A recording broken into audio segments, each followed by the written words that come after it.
श्रावस्ती नगर में कृषा गौतमी नाम की एक कन्या रहती थी। गौतमी उसका असली नाम था। काम करते करते वह जल्दी थक जाती थी। लोग उसे कृषा गौतमी के नाम से पुकारते थे। गौतमी ने जवानी में प्रवेश किया और उसका विवाह हो गया।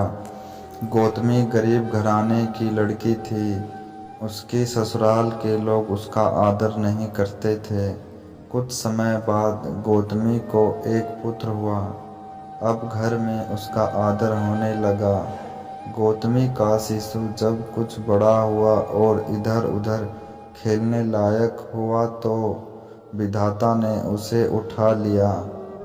गौतमी ने सोचा, पुत्र जन्म से पहले मेरा इस घर में अनादर होता था। पुत्र जन्म के बाद लोग मेरा आदर करने लगे, लेकिन अब ये लोग मेरे प्रिय शिशु को ना जाने कहाँ छोड़ देंगे। गौतमी अपने मित्र पुत्र को गोद में ले उसके लिए घर घर दवा मांगती फिरने लगी। लोग ताली बजाकर हंसते और कहते, पगली, कहीं मरे हुए की दवा होती है। किसी भले आदमी को गौतमी पर बहुत दया आई। उसने सोचा, इसमें इस बेचारी का क्या दोष है। यह पुत्र शोक से पागल हो गई है। इसकी दवा बुद्ध भगवान को छोड़कर और किसी के पास नहीं है। उसने कहा, माँ, तुम बुद्ध भगवान के पास जाकर उनसे पूछो। गौतमी अपने शिशु को गोद लिए पहुंची जहां बुद्ध पलाथी मारे बैठे थे। पहुंची और अभिवादन करके बोली, महाराज, मेरे पुत्र को दवा दीजिए। तथागत बुद्ध ने कहा, तूने अच्छा किया जो यहाँ चली आई। देख, तू इस नगर में से जिस घर में किसी की मौत ना हुई हो, सरसों के दाने मांग ला, फिर मैं तुझे दवा दूंगा।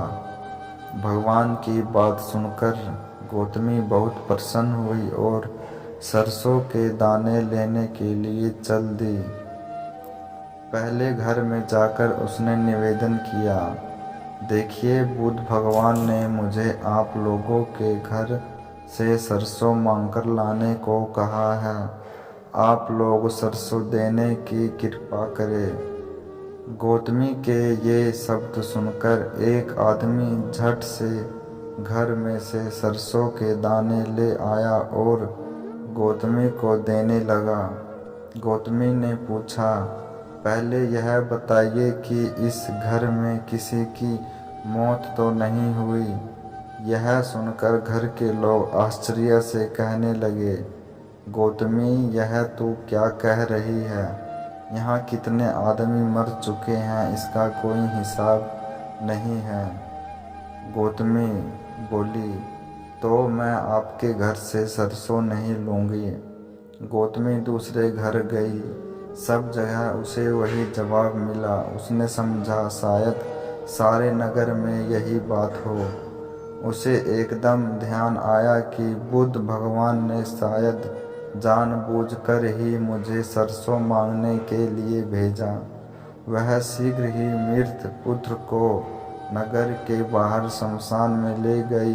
उसे अपने हाथ में लेकर बोली, प्रिय पुत्र, मैंने समझा था शायद तुम ही अकेले मरने के लिए पैदा हुए हो, लेकिन अब मुझे मालूम हुआ कि मौत सबके लिए है और पैदा हुआ है उसे एक ना एक दिन अवश्य मरना है। इतना कहकर अपने पुत्र को शमशान में रख कर वहाँ से लौट आई। लौटकर गौतमी बुद्ध के पास गई। बुद्ध ने पूछा, गौतमी, सरसों के दाने मिल गए। गौतमी ने कहा, भगवान, सरसों नहीं चाहिए, उनका काम हो गया।